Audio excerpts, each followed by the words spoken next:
We're live there. Okay, so we finished up with some people foolishly believe that only money can make money. That is not true. Desire transmuted into monetary equivalent through the principles laid down here is an agency through which money is made. Money of itself is nothing but inert matter. It cannot move, think, or talk.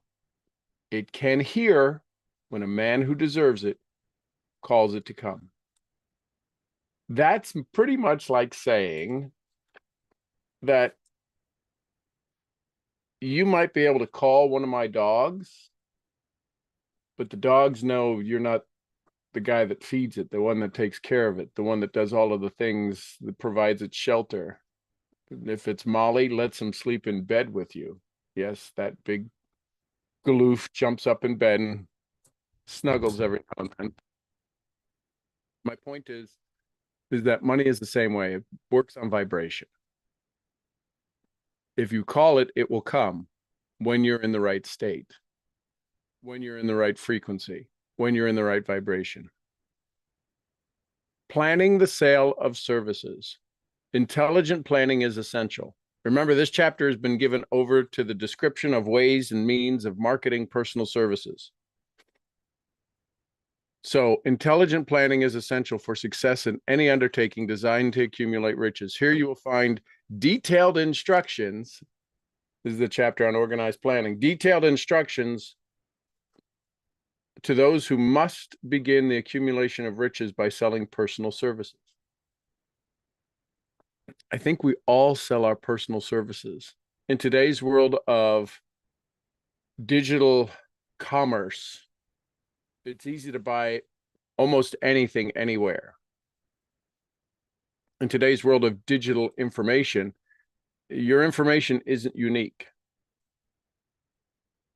They buy because of you. They buy because of your ability to be a valued resource to them. So here's some notes I have written on the sideline. I may have said this already. Followers are not entitled to leader compensation. Let me say that again. Followers are not entitled to a leader compensation. So if people in your business are doing well, it's probably because they're leading their customers. Your highest priority is to figure out how do you acquire a leader's compensation. It should be encouraging to know that practically all of the great fortunes begin in the form of compensation. Good morning, Beamish. In the form of compensation for personal services from the sale of ideas. What ideas have you brought your community? What new ways have you given them a chance to think?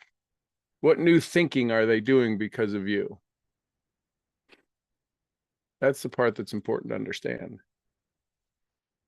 It should be encouraging to know that practically all great fortunes begin in the form of compensation for personal services or from the sale of ideas. What else, except ideas and personal services, would one not possessed of property to give in return for riches?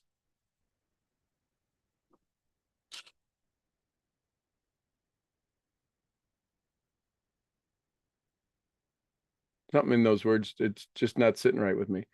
What else, except ideas and personal services, would one not possessed of property have to give in return for riches? Broadly speaking, there are two types of people in the world. One type known as leaders and the other known as followers. This is 1939. Social media wasn't around then. We talk about followers, right? How many followers do you have?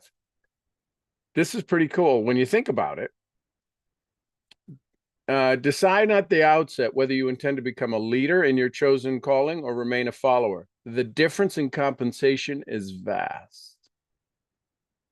The follower cannot reasonably expect the compensation which a leader is entitled, although many followers make the mistake of expecting such pay. So, in what you're currently doing, Are you being a follower or are you being a leader? Oh, I get it. You're part of a community. You're part of a team. You're part of a leadership group. What are you doing to lead inside of your own field, inside of your own community? It is no disgrace to be a follower. On the other hand, it is no credit to remain a follower. There's nothing wrong with being a follower, although there's no, you get to put your name on the wall reason for being a follower. There's no credit to it. Most great leaders began in the capacity of followers. They became great leaders because they were intelligent followers. With few exceptions, the man who cannot follow a leader intelligently cannot become an efficient leader. I don't know why I didn't underline that. I got it underlined before that phrase, before that statement, and after that statement. With few exceptions, a man who cannot follow a leader intelligently cannot be an efficient leader. The man who can follow a leader most efficiently is usually the man who develops into leadership most rapidly. An intelligent follower has many advantages, among them the opportunity to acquire knowledge from his leader. Sounds like a mentor-mentee statement. The major attributes of leadership. The following are important factors of leadership. 1, unwavering courage. Based upon knowledge of self and one's occupation, no follower wishes to be dominated by a leader who lacks self-confidence. Encourage. No intelligent follower will be dominated by such a leader for very long. Number 2, self-control. A man who cannot control himself can never control others. So what does it mean, self-control? Your ability to stay focused on a particular topic, your ability to be in charge of your own skill set, your own emotions, not letting other people, becoming unaffected, right? Becoming unaffected to a situation. I have friends who will come out to the ranch and they will constantly, 70% of the time, set the time to come and then have to cancel and not show up. Beginning, it was like, okay, well, the good news is we clean the house, right? You clean the house and friends come over. The good news is we clean the house. Then after the pattern is established, it's okay, they come, they don't come. Either way, I'm fine. They show up, outstanding. They don't show up, I'm not postponing what I would do during that time until they're on their way. I used to postpone and wait and be ready and prepared. The challenge is that 70% of the time, more than half of the time, they'd have to cancel. So I needed to put my self-control in place. Can't control them. Oh, why would they do that? Why couldn't they do this? Why were they showing up late? Why would they come late at all? I had one time where they were supposed to bring one of the major dishes for Thanksgiving back in Dallas, and they didn't bring the dishes. They didn't bring the food. So that's self-control. It doesn't matter what other people do. It doesn't matter whether somebody's early or somebody's late. They're not early. Nobody's late. Nobody's on time. Nobody's not on time. Nobody's early. You're just there. It's the now. Self-control is key. A keen sense of justice. Without a sense of fairness and justice, no leader can command and retain the respect of followers. Definiteness of decision. The man who wavers in his decision shows that he is not sure of himself. He cannot lead others successfully. Definiteness of plans. A successful leader must work his plan and must plan his work and work his plan. The habit of doing more than paid for. This one drives people nuts. Now, this is network marketing. This is why some extraordinarily normal people, average people, develop above average, is because it's the habit of doing more than paid for.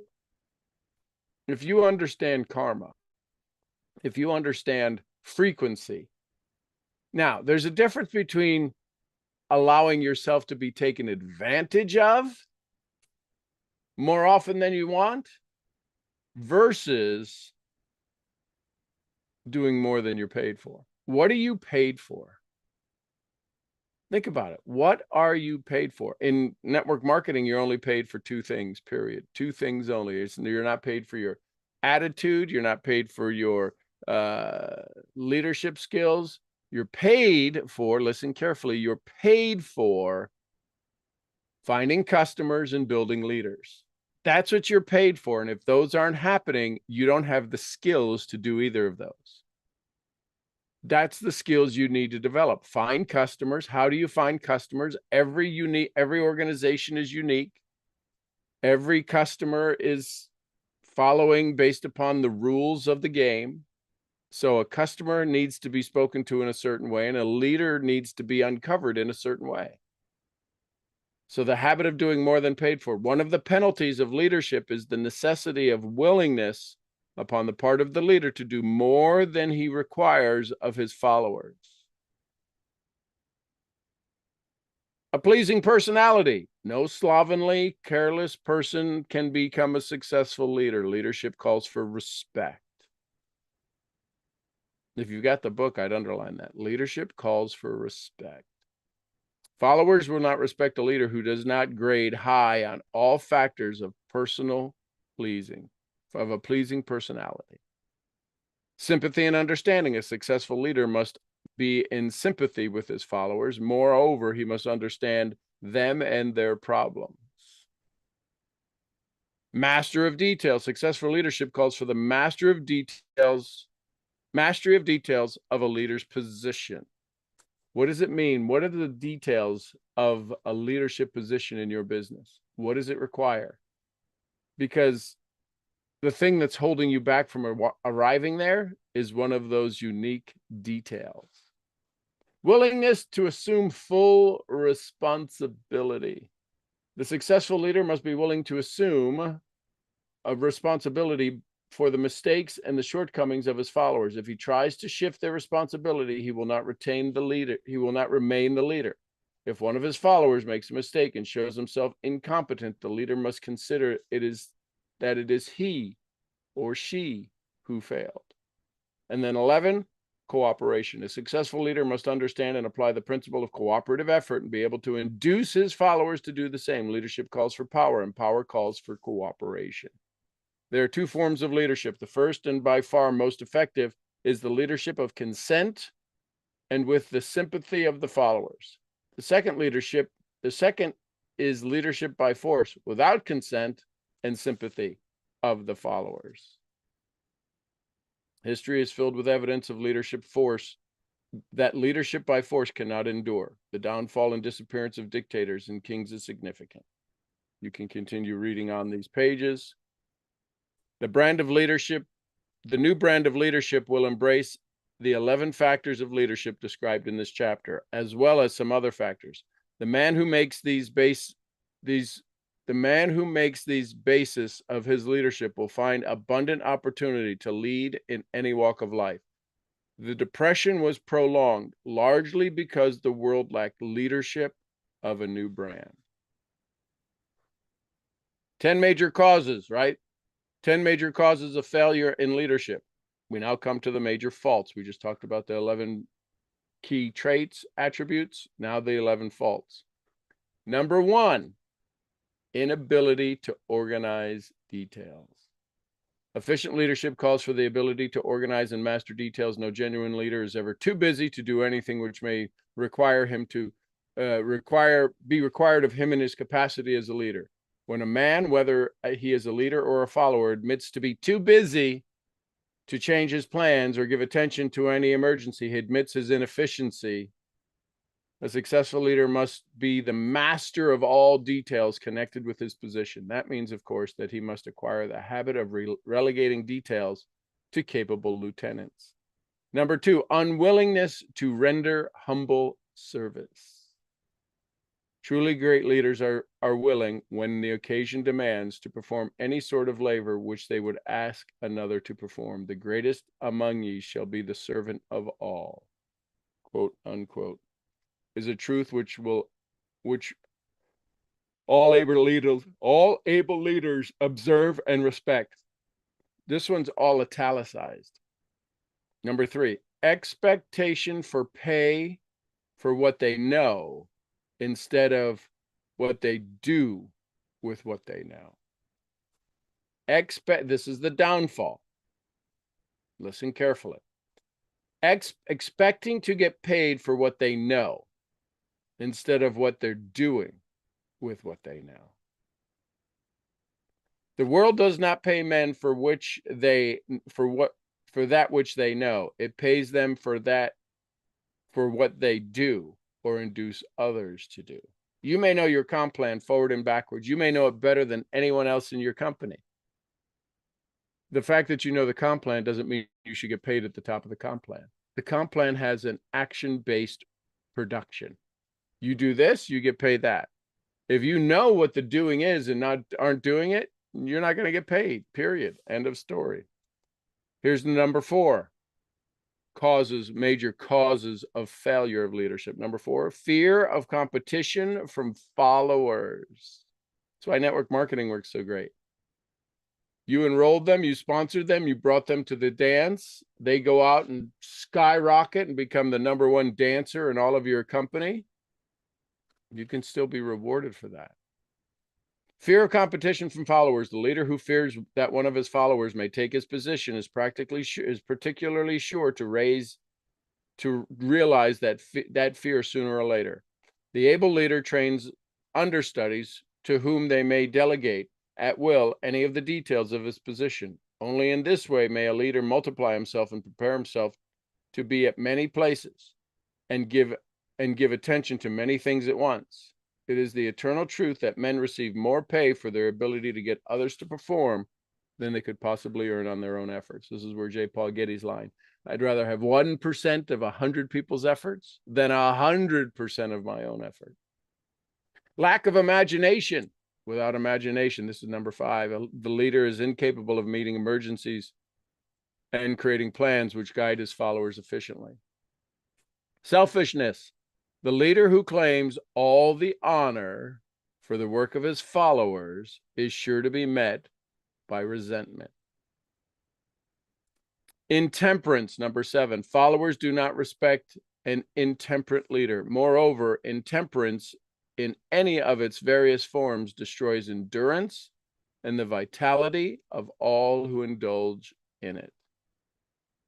Disloyalty. Perhaps this should come at the head of the list. The leader who is not loyal to his trust and to his associates, those above him and those below him, cannot maintain leadership. Disloyalty marks as one of being less than the dust of the earth and brings down on one's head the contempt he deserves. Lack of loyalty is one of the major causes of failure in every walk of life. Emphasis of the authority of leadership. This is one of the hallmarks of failure of leadership. The efficient leader leads by encouraging, not by trying to instill fear in the hearts of his followers. The leader who tries to impress his followers with his authority comes with a category of leadership through force. Emphasis of title. The competent leader requires no title to give him the respect of his followers. The man who makes too much over his title generally has little to emphasize. The doors to the office of a real leader are open to all who wish to enter, and his working quarters are free from formality or ostentation. These are among the more common of the causes of failure in leadership. Any one of these faults is sufficient to induce failure. Study the list carefully if you aspire in leadership, and make sure that you are free of these faults.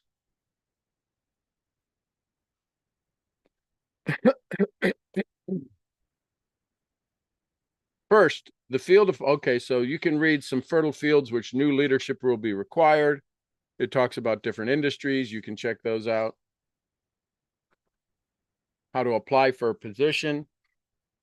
Information to be supplied in a written brief. Write your resume. How do you deal with your resume? All of these things. A photograph of yourself, right? So this is back in the day when you would go present your resume in such a way. I can tell you now, your resume is YouTube. Your resume is your LinkedIn. Your resume is your social media. The posts that you put out, do you look at the camera when you are posting? Do you have a conversation? What is your diction? You want to know why people are looking at you? Why people want to see you? They want to see who they're dealing with. And if they go Google you and you're this amazing person who's been around a particular industry for a year is a lifetime in digital world, right? Because of trends and fads and everything else that comes and goes. So if you've been around something for a year, 6 months, and you're starting to talk to build a market and people want to check you out, they can Google you. That's where your resume sits. Have you Googled yourself lately? Does your name show up on page 1? If not, then you might want to look at Sean Murphy didn't show up on page 1. A lot of Sean Murphys did. I wasn't there. I didn't have the algorithms. I didn't have the content. I didn't have the back traces or whatever, the backlinks to different content, right? So if you type in Sean G. Murphy, expert authority, you're going to see some articles I wrote a decade ago. My point is that I've put out enough content, Sean G. Murphy, to show up. If somebody wanted to Google you for what it is you're talking about, your leadership ability, your wellness ability, your network marketing ability, your team building capability, capacity, does it show up where they say, I will get value? What makes it special? What makes it unique to go to work with this person versus somebody in the same field? That's what social media should be used for.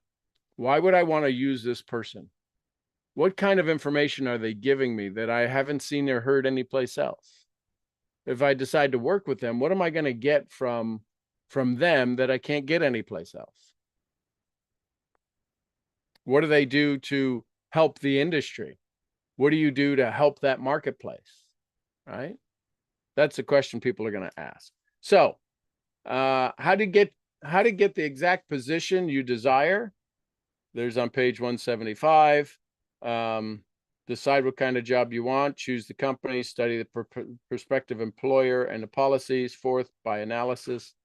So there's a whole bunch of things here. What is the value you provide? Concentrate on what you can give. Present to the proper person with authority. That was the 7th one. Jobs are now partnerships. I'm just reading you some bullet points. You can read the book. I'm giving you my insights. Are you the living rule of gold or the golden rule? Okay, where's that at?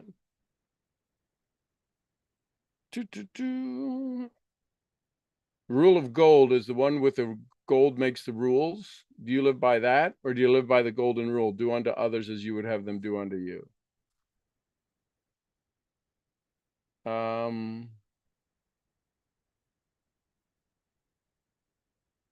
The real employer of the future will be the public.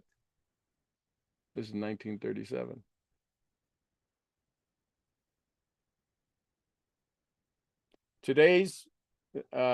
That's today's customer, because today's customer has reach. They can learn information. They can check stuff. So we're still in organized planning. We're on now page 180. The coal operators and their employers drove sharp bargains with one another, adding the cost of the bargaining to the price of the coal until finally they discovered that they had built up a wonderful business for the manufacturers of oil burning outfits and the producers of crude oil. So in sharp bargaining, they wound up right through employee unions and a variety of things that they did with coal, that they made a great market for oil burners. That's why we have oil burners and natural gas burners, because somebody got greedy with the coal. This is kind of like the Blockbuster story, for those of you who are old enough to remember going to Blockbuster to get videos to rent. And in renting those videos, Blockbuster said, Netflix isn't going to make it. Netflix went to Blockbuster to ask them to buy them. You may or may not know that story, but Netflix wanted to sell to Blockbuster. I said, you're going to want this. You're going to need this. And they said, are you crazy? No, not a chance. And Netflix went out and has done what Netflix has done, and Blockbuster's no longer around. Notes on the side. What are you in negotiation for? A better life? A better income? Remember how much this bargaining is really costing you. What are you in negotiation for? When you go to have somebody work with you, what are you in negotiation for? What are they in negotiation for? Do they want a better life? Do they want to create more income? How much is this bargaining costing you? Right? Tony Robbins says it well. You're either going to cut a check or you're going to cut your teeth. And a lot of people have very small teeth left because they constantly think they're going to get they're going to drive a hard bargain. And when they drive that hard bargain, what happens? They don't get the results they really want. At some point, something is worth its value. If you keep chipping away at the price, this is why when you have a conversation with somebody and they say to you, well, that's expensive. Your question is, you've got to ask, you've got to become comfortable with compared to what? Not with a agitation in your voice. Compared to what? What are you comparing it to? See, if somebody says that's expensive and they've never bought from you before, it's got to be common sense to you that they're comparing you to something else. Does that make sense?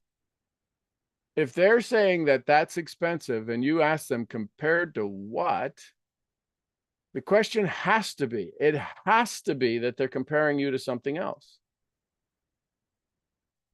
So if that's the case, then you've got to ask the question, compared to what? My company, my product, my services is expensive compared to what? Well, that's just a lot of money. I know. And it's a good deal, but it's a lot of money compared to what? Why do you say it's a lot of money compared to your bank account? Or compared to what you want to earn? See, if somebody wants to join your network marketing business and it's $4.99, let's say it's $4.99 for the master package, for the business builder package, and they say that that's expensive, it's because they don't see a snowball's chance in Haiti of ever making the $4.99 back. Let me ask you this. If there was an investment, crypto, Forex, trading, where you could put in $100 and be guaranteed 120, just 120 back every time, guaranteed $120 back, $20 profit, 20%. That's a good return. That's better than any bank, better than any typical investment, better than a 401k, usually over time.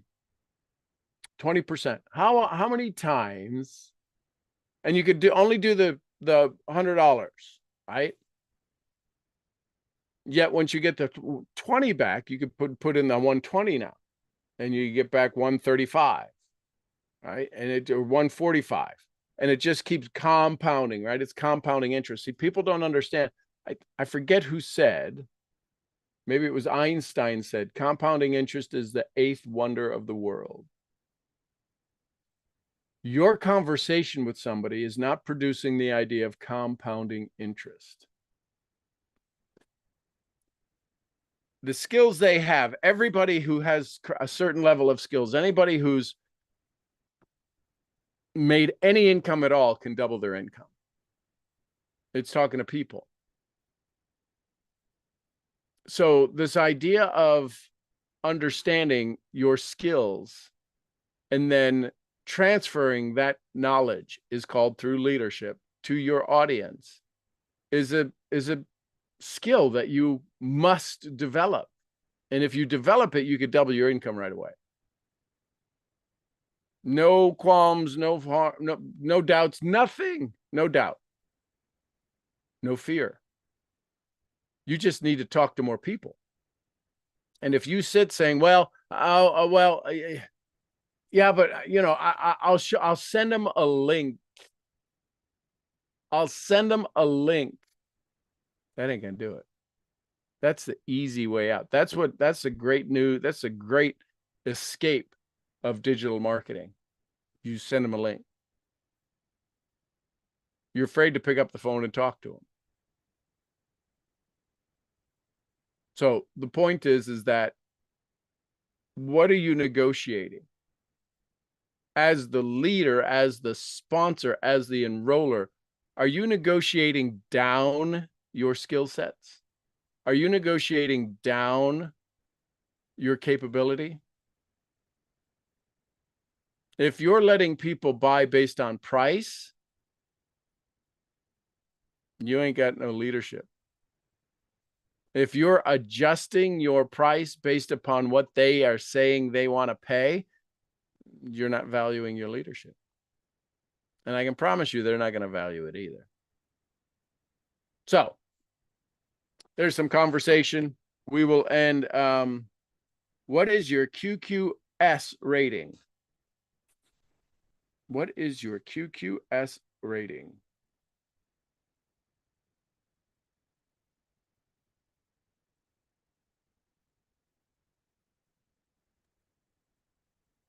Do you have a list of your personal services that you provide?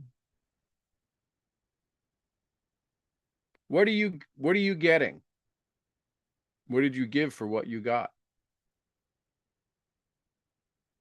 I'm just reading some of my notes. This is what we're going to be talking about tomorrow. What is your QQS rating? Quality of service, quantity of service, and spirit of service. That's what QQS stands for. Quality of service, quantity of service, and spirit of service shall be construed to mean the habit of agreeable, harmonious conduct, which will induce cooperation from associates and fellow employees. We're going to end there. Questions, comments, thoughts, takeaways, take with you. Let me get on the right page, put my marker.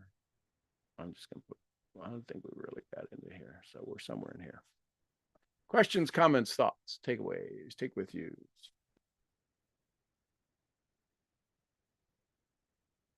Take a sip of my coffee. Forgot I had it.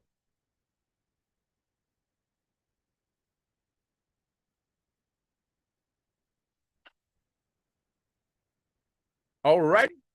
I hope everybody has an incredible fun-filled day. Do you think Blockbuster partnered with Netflix? No. Blockbuster would still be around. They wouldn't be doing videotapes. They would have advanced. They would have seen the challenges. The reason that somebody doesn't merge is because they don't see where technology is going. That was a technology. Movie is a movie. How do you become more useful to your customer? Blockbuster, right? How many drop Blockbuster? And if you remember Blockbuster, what was the pain in the neck? What was the first thing they would do when you would return the rental? They put stickers. They wanted you to rewind the tape. Right? Remember that?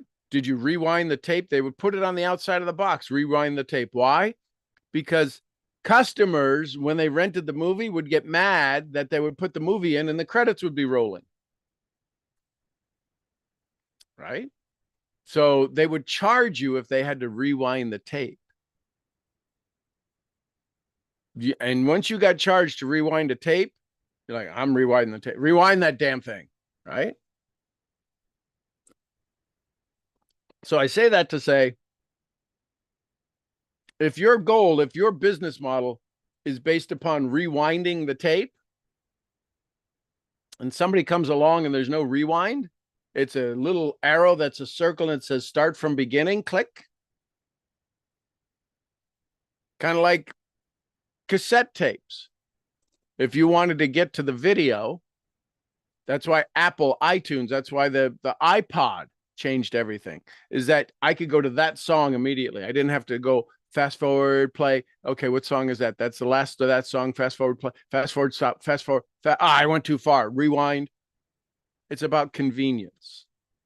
Your customers are seeking convenience. Blockbuster would still be around. It would be a digital-based movie company. They just didn't have the foresight. Somebody said, you want a perfect example? How about Cracker Barrel? Who's heard anything about Cracker Barrel? Didn't they cancel the logo? They came out, somebody spent, I think they spent $750,000 on creating the new logo. Market research, all of this stuff. And what did they do? We heard you. Now, I don't know if AI wrote that letter. You can Google letter response to the logo. And it's a pretty cool, for the people who got upset about the logo change, the response is particularly written to those individuals who have a sense of humor. Their stocks dropped unbelievable because you changed a logo. Simply because the company changed the logo. And there's people who have never eaten at it, thought it was a stupid change. And they expressed their opinion.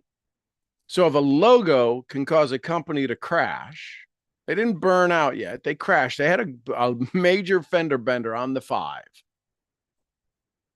And they were losing business. They were bleeding business because somebody said, we're going to change we need to adapt it to make it. No, there's certain things you don't touch. There's certain holy grails you don't touch. That was one of them. So I say that to say, when you start to look at you, when you have a conversation with people, are you reading your script over here all the time? Are you not looking in the camera? Do you even know where the camera is? In today's digital world, people need to connect. And if you're not connecting with your people, if you're not being able to have a conversation like you're sitting across the table talking to them,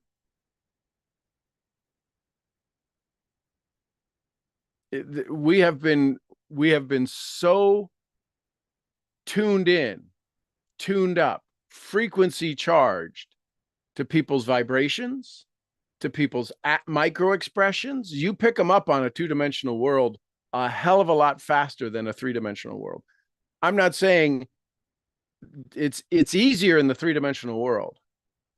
Yet because the brain is so protected, because your identity is so protected, you don't want to get hurt. You're gonna see things that aren't really there. So in organized planning, somebody who's coming to you doesn't have a plan. Somebody who's coming to you already has a plan. Hang on. You just said they don't have a plan. They don't have a plan to get to where they want. What plan do they have? They have a plan to stay where they're at. And you come along and want to change that plan because you know it's not working for them. They said they wanted more money. They said they wanted more time. They said they wanted to be healthier. They said they wanted to travel more. They said they wanted to learn crypto more. They said they wanted to get healthy. The challenge is that the second that you say we can change your plan, they go into lockdown mode. They go into nuclear mode. And they will crater right in front of you and come up with the easiest excuses that have worked 1,000 times. I ain't got money, I ain't got time. Because you threaten their identity. Now, as a leader, that's the only thing you can do. Otherwise, nobody's going to pay you to stay stuck. What do I need you for? They want more. They need more. And the more is the shift in the identity. Hey, AJ, good morning. Hey, good morning. How's it going? Outstanding. Outstanding. Hey, listen, this is what popped in, and you tell me by utilizing your own expertise if this were even possible. Yep. Is it possible for you to achieve the success you're after, make sure that you do the work, without being seen? In terms of, can you make the success from the shadows?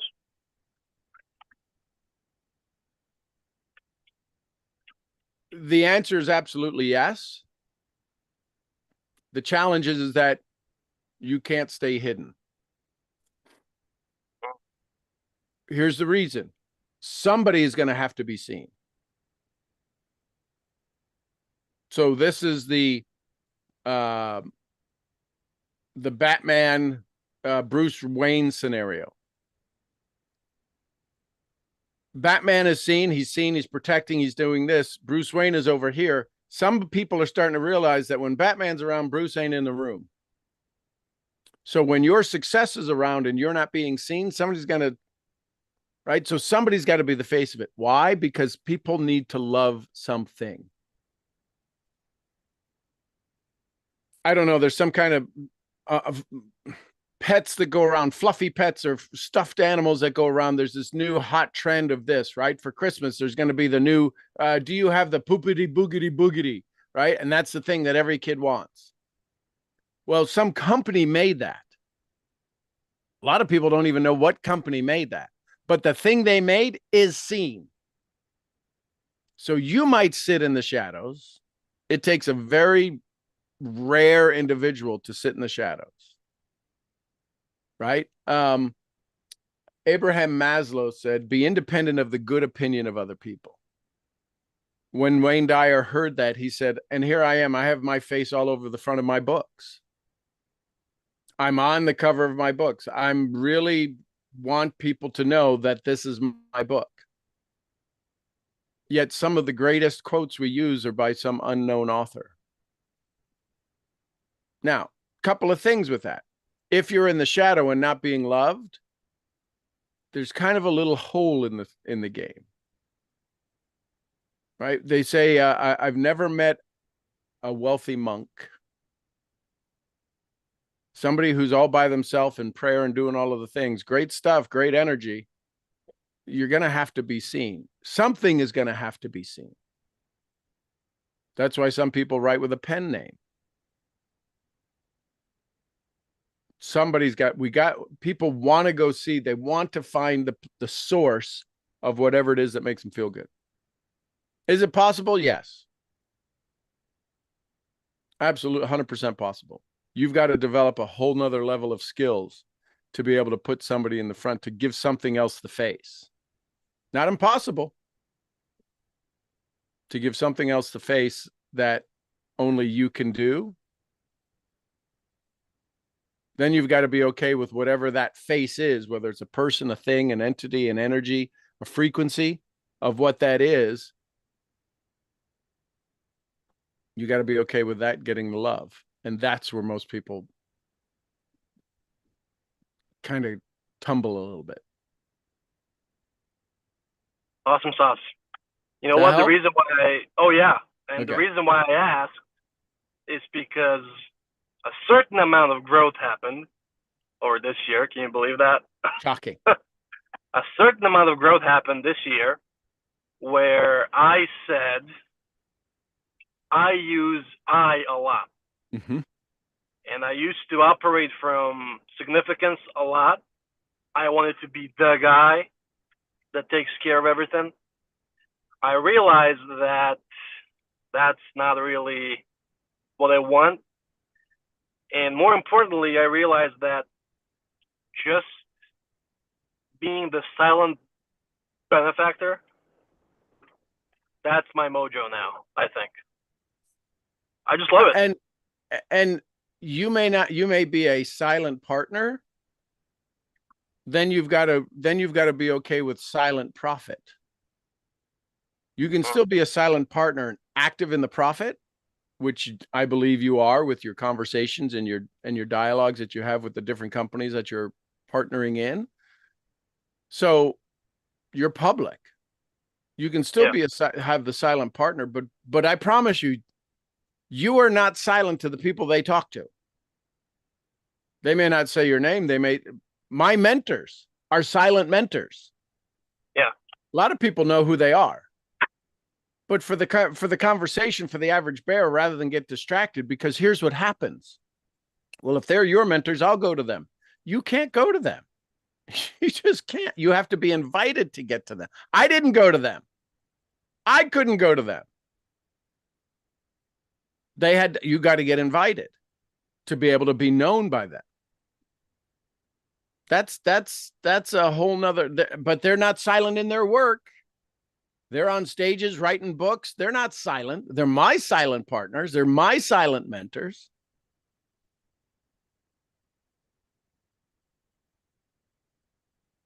They're not silent in their world. You're not silent in your trading world. You're silent in businesses. And the reason is because you want them to lead. This is, are you ready for the love? When you go into business with somebody and you're investing capital, they love the bejeebies out of you. Are you ready to watch them get loved? See, there's going to be a transition. There's going to be a switch. I need the love. I needed this. The I speaks. I need this. I know that. I do this. I've done that. I've been here. I've been there. If your conversations have I in it, you should go become an eye doctor and have your eyes checked. It's the transition that happens. The reason that being an MC of an event is one of the more challenging roles of the event is because you are never the one anyone speaks about if you do it right.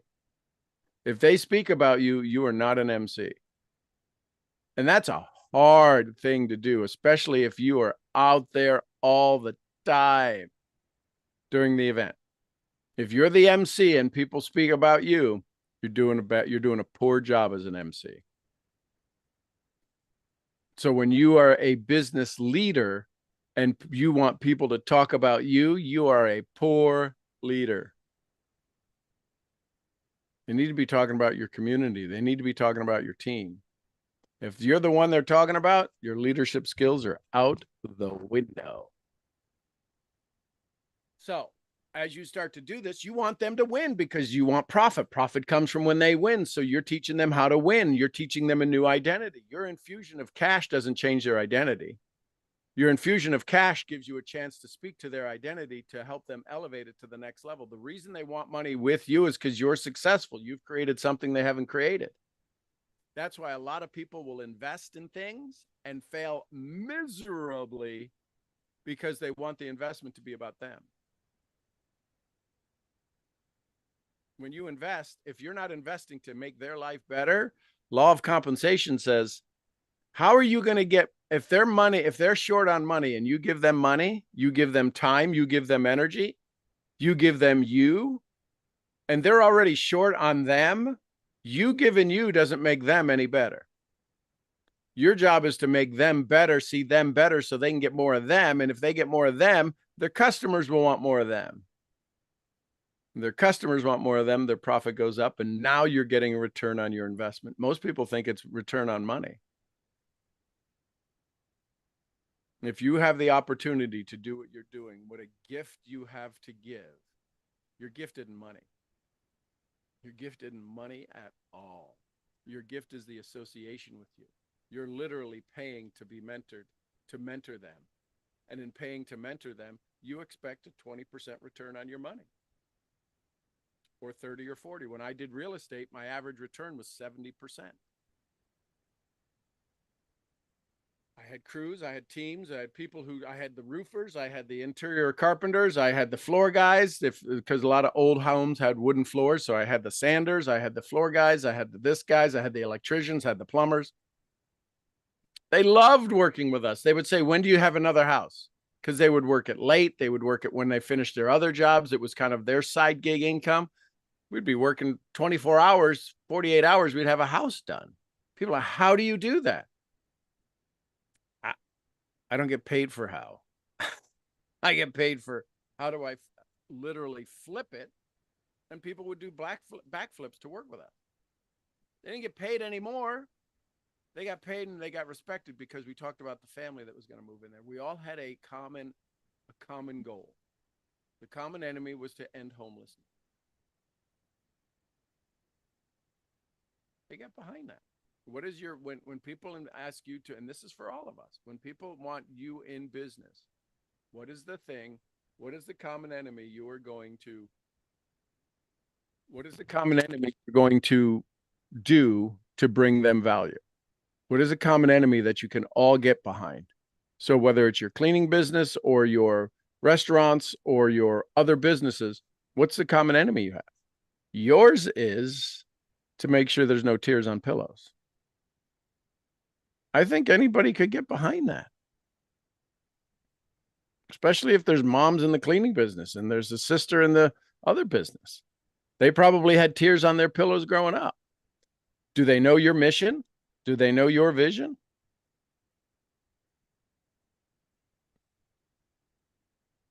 Just some thoughts. Makes sense. Thank you, brother. Love you. You're welcome, brother. Love it, love it, love it. Anyone else? Last thoughts, comments, questions? Well, we got 2 minutes. So if you can do it in 2 minutes, outstanding. I'll give you a real quick answer.